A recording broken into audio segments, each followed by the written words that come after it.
नमस्कार विद्यार्थी मित्रांनो, स्वागत आहे आपल्या सर्वांचं ई सारथीच्या प्लॅटफॉर्मवरती. ई सारथी ऑनलाईन हा क्लास महाराष्ट्रातला युनिक आहे. युनिक असण्याची विविध कारणं आहेत, वैशिष्ट्ये आहेत आणि त्याचमुळे तो युनिक आहे. तर ऑनलाईन असला तरी ऑफलाईनपेक्षा सगळ्या गोष्टींनी सरस असा हा क्लास आहे.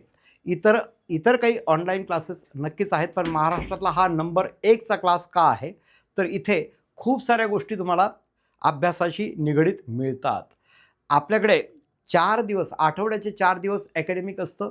उरलेले 2 दिवस म्हणजे शुक्रवार, शनिवार या 2 दिवशी फाउंडेशनची तयारी केली जाते. ज्या फाउंडेशनच्या जोरावरती तुम्हाला पुढे नीट किंवा इंजिनिअरिंगची कुठली परीक्षा असेल, JEE सारखी किंवा भविष्यातल्या इतर ज्या काही UPSC सारख्या ॲडमिनिस्ट्रेटिव्ह सर्व्हिसेसच्या ज्या काही एक्झाम्स असतात, सिव्हिल सर्व्हिसेस, त्यासाठी सुद्धा जबरदस्त फायदा होतो. तर हे सगळं प्रोव्हाइड करणारा हा जो कॅनव्हास आहे करिअर वाईज, तुम्हाला तो प्रोव्हाइड करणारा, त्याचा बेस फाउंडेशन एकदम मजबूत करणारा एकमेव क्लास म्हणजे ई सारथी. तर आज मी तुमच्यासाठी काय घेऊन आलोय बघा. तुमच्यासाठी ॲरिथमेटिक प्रोग्रेशन हा जो लेसन आहे की नाही, मॅथ्स 1मध्ये आहे, बरोबर आहे. तर या ॲरिथमेटिक प्रोग्रेशन या लेसनशी निगडीत काही चर्चा करणार आहे. सगळ्यात महत्त्वाची गोष्ट आपण ॲरिथमेटिक प्रोग्रेशनबद्दल किंवा AP बद्दल असं समजून घेऊया की हा लेसन 10वीला पहिल्यांदाच आलेला आहे. तुम्ही सगळ्यात अगोदर पहिल्यांदा या लेसनला बघितलं आहे. याच्या अगोदर तो 9वी, 8वी किंवा अगोदरच्या कुठल्याच वर्गामध्ये नाही. तो इंट्रोड्यूस झाला आहे 10वीमध्ये, राईट. तर घाबरायचं काही कारण नाही आहे. ॲरिथमेटिक प्रोग्रेशन हा खूप सुंदर आणि खूप म्हणजे भरभरून मार्क्स देणारा तो लेसन आहे, राईट. आता या लेसनमध्ये नेमकं करायचं काय? मी पूर्ण लेसन शिकवायला इथं आलेलो नाही. तुम्हाला काय करायचं आहे की या लेसनमधून कुठल्या गोष्टींवरती चांगला फोकस करायचा आहे, या लेसनचं सार काय आहे, जे केलं म्हणजे तुमचं संपूर्ण तयारी होऊन जाते.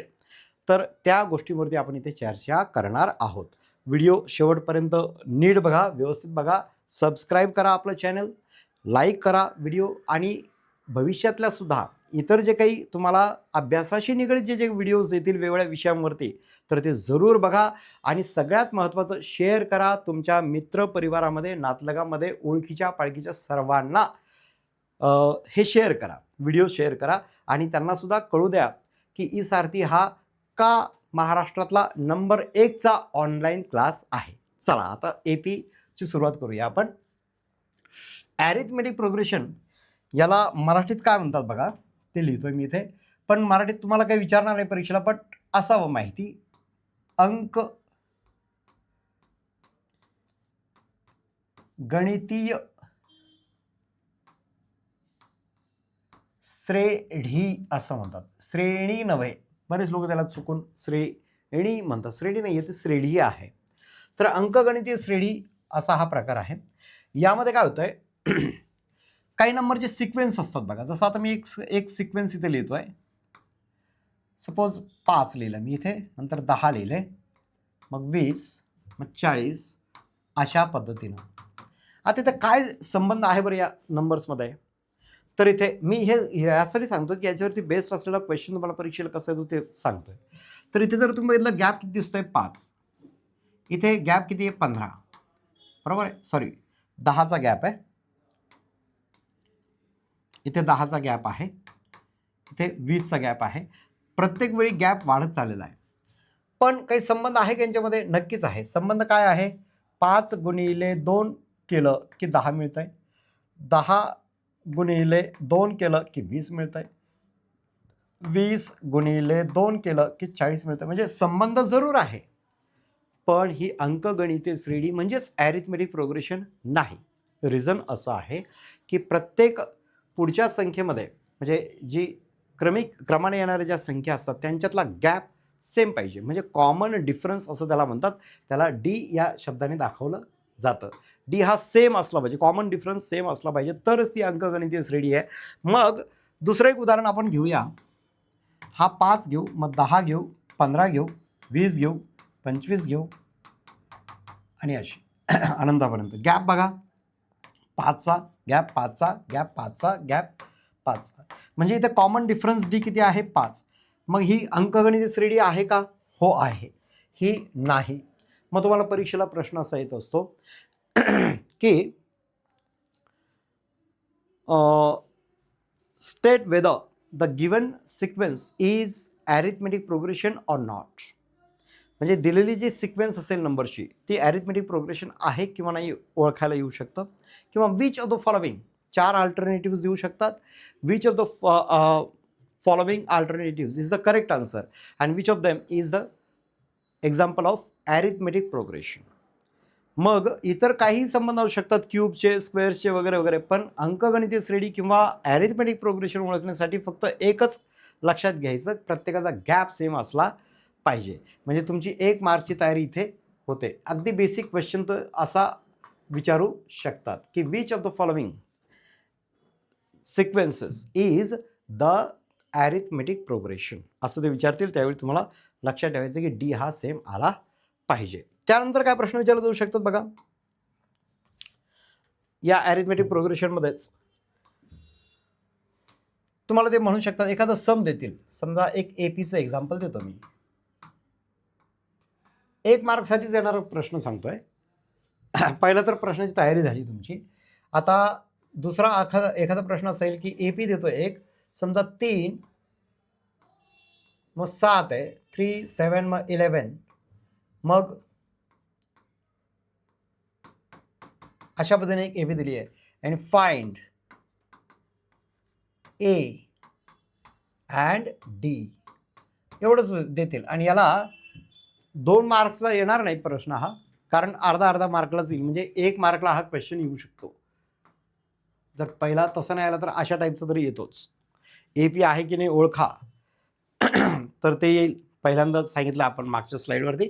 आणि हा दुसऱ्या काइंडचा प्रश्न असा येऊ शकतो की यातला ए आणि डी फाइंड करा. ए म्हणजे काय असतं 3 आणि डी म्हणजे काय असतं 7 - 3 म्हणजेच 4. एवढंच लिहायचं आणि पूर्ण मार्क्स मिळवायचे. तर 1 मार्क त्याला नक्कीच मिळेल. ओके, तर अशा टाईपचे प्रश्न येतील.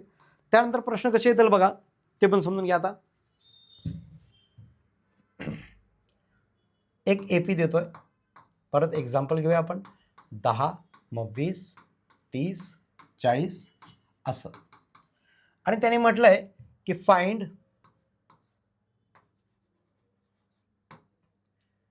टी सपोज T20 20वा टर्म काढा. आपल्याकडे कुठले कुठले टर्म्स आहेत? 4 टर्म्स आहेत. First, second, third, fourth. 10 20 30 40 हे 4 टर्म सुरुवातीचे आहेत. तर 20वा टर्म काढा. तर त्यासाठी काय करायचं आपल्याला? nth टर्मचा फॉर्म्युला वापरायचा आहे. Tn equals a plus n-1 into D हा फॉर्म्युला यूज करायचा. असा बॉक्स केला तर अतिउत्तम.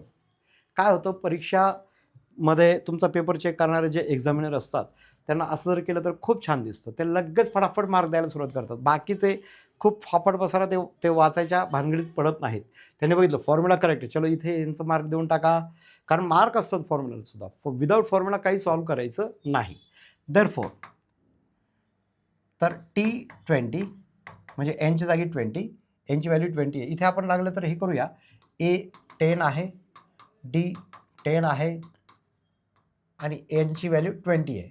nth term is equal to a म्हणजे 10 प्लस एन म्हणजे 20 minus 1 into d is what 10 again.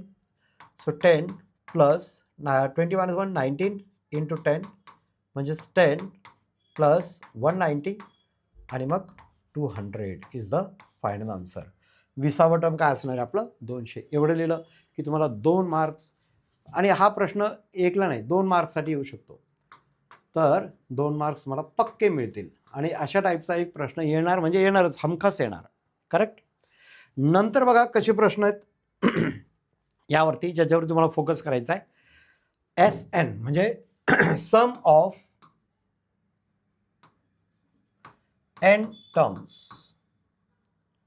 म्हणजेच काय SN फॉर्म्युला काय n/2 मोठा bracket 2a plus n-1 into D bracket closed. हा फॉर्म्युला तुम्ही यूज करणार. अजून एक फॉर्म्युला आहे SN equals n/2 bracket a plus l. मुलं कन्फ्यूज होतात बऱ्याचदा, सर कुठला फॉर्म्युला यूज करायचा परीक्षेमध्ये बरं? तर लास्ट टर्म, एल म्हणजे लास्ट टर्म किंवा nth टर्म ज्याला आपण म्हणतो, तो जर दिलेला असेल, म्हणजे हा फॉर्म्युला केव्हा वापरायचा, समजा तुमची एपी अशा स्वरूपाची असेल की 2 मग 4 मग 6 मग 8 असं करत करत करत करत करत एक 40 संख्या आहे शेवटची, म्हणजे nth टर्म तुमच्याकडे आहे. लास्ट टर्म जर तुमच्याकडे उपलब्ध असेल तर हा फॉर्म्युला वापरा. पण लास्ट टर्म उपलब्ध नाही, तीच एपी मी इथे लिहितोय. म्हणजे हा फॉर्म्युला कसा यूज करायचा, 2 4 6 8 डॉट डॉट डॉट, पुढचा लास्ट टर्म त्यांनी दिलेला नाही आणि 40वा टर्म काढा किंवा 20वा टर्म काढा असं काहीतरी म्हटलं असेल तर हा फॉर्म्युला यूज करायचा. आणि शेवटचा टर्म जर माहिती असेल, दिला असेल, तर हा खालचा फॉर्म्युला यूज करायचा. कळलं? तर आपण काय करूया, एक घेऊया आपण एक एक्झाम्पल. एपी आहे, परत एकदा आता काय करूया, सपोज 3 घेऊया. 3 + 3 6 + 3 9 + 3 12 असं आहे. आणि त्यांनी म्हटलं आहे की फाइंड सम ऑफ 30 टर्म्स. अशा 30 टर्म्सची सम म्हणजे ॲडिशन काढा असं जर त्यांनी म्हटलं असेल तर काय करूया, सगळ्यात अगोदर आपल्याला ज्या गोष्टी दिल्या त्या घेऊया. A3 आहे, D6 - 3 म्हणजे second term minus first term, तो आहे 3. एनची व्हॅल्यू 30 आहे, म्हणजे इथली व्हॅल्यू एन असते. आता आपल्याला ती फाईंड करायची. फॉर्म्युला काय आहे, Sn = n/2 bracket 2a + n - 1 × d. वरचा फॉर्म्युला मी यूज का करतोय, का बरं सेकंड नंबरचा फॉर्म्युला यूज करत नाही, कारण शेवटचा टर्म आपल्याला दिलेला नाही, म्हणून आपण वरचा फॉर्म्युला यूज करतोय. Let us put the values. Sn म्हणजे S30 here equals 30/2 in place of n. 2a म्हणजे 2 × 3 प्लस n म्हणजे परत 30 -1 जसं इथं दिलं आहे. d ची व्हॅल्यू किती आहे, d ची व्हॅल्यू 3च आहे, ब्रॅकेट क्लोज्ड. 30/2 15 ब्रॅकेट 2 × 3 6 प्लस यांची वजाबाकी 29 × 3, मग पुढे 15 ब्रॅकेट 6 प्लस 9 3 जार 27 2 कॅरेट 3 2 6 + 2 8 बरोबर आहे. मग इक्वल्स 15 × आता या दोघांची ॲडिशन करूयात. 87 + 6 93. Am right or not? Okay. आता काय करायचं, पुढे यांना मल्टिप्लाय करायचं. 15 3 जार 45 4 कॅरेट 15 9 जार 135 135 + 4 139. अशा टाईपनं सॉल्व करायचं. आणि शक्यतोवर हे जे आहे ना, हे जरी आपण केलं तरी याला बाजूला करून बघायचं रफमध्ये, हेजिटेट करायचं नाही. 5 3 जार 15 1 कॅरी 9 5 45 + 1 46 0 हिअर 3 1 3 9 1 9 5 9 4 + 9 13 बरोबर येत आहे. पण रफमध्ये हे जरूर करून बघायचं. टेबल्सच्या भरोश्यावरती जाऊ नका, कारण कधी कधी एखादी मिस्टेक होऊ शकते, त्याने आन्सर चुकू शकतं. तर अशा टाईपचं समचे हे असतात बघा. आता याच्यावरती आधारित काही वर्ड प्रॉब्लेम्स पण येत असतात, तर ते वर्ड प्रॉब्लेम मात्र तुम्ही पुस्तकात जे दिलेले आहेत टेक्स्टबुकमध्ये ते अत्यंत व्यवस्थित करा, त्यापैकीच परीक्षेला टाकतात किंवा त्यांच्यासारखेच अगदी सिमिलर काइंडचे सम्स येतात, त्यामुळं काळजी करायची नाही. अशा पद्धतीने तुम्ही काय करा, ॲरिथमेटिक प्रोग्रेशनची खूप चांगली तयारी करा, इतरही लेसन्सची तयारी करा. आणि सगळ्यात महत्त्वाचं, अजूनही जर तुम्ही जॉईन केलेलं नसेल तर ई-सारथीचा ऑनलाईन क्लास जॉईन करा. म्हणजे तुम्हाला इतर सगळे सब्जेक्ट्स मॅथमॅटिक्ससह सायन्स, म्हणजे मेजर सब्जेक्ट्स आपल्या सायन्स, मॅथ्स आणि इंग्लिश असतात, तर त्याचं इत्यंभूत नॉलेज तुम्हाला मिळेल आणि फाउंडेशनचं पण नॉलेज मिळेल. ओके, तर इतकं सुंदर आहे. आणि त्याचबरोबर जर तुम्हाला ह्या मेथड्स खूप आवडलेल्या असतील, ज्या मी आता इथे तुम्हाला शिकवल्या आहेत, तर तुम्हाला अशाच सुलभ पद्धतीने आणि सुगम पद्धतीने सगळं शिकायला मिळेल. मी सगळे तुमचे मॅथ्स 1 मॅथ्स 2चे सगळे लेसन्स अत्यंत क्लॅरिफिकेशनने देईल. परीक्षेला कशा प्रकारचे प्रश्न येतात, मार्क्स कसे असतात, डिस्ट्रीब्युशन वगैरे, हे सगळं तुम्हाला अत्यंत सुरेख पद्धतीने मी इथे शिकवेल. आणि ई-सारथीची सगळी टीम तुम्हाला सगळ्या विषयांसाठी खूप मदत करेल. थँक्यू.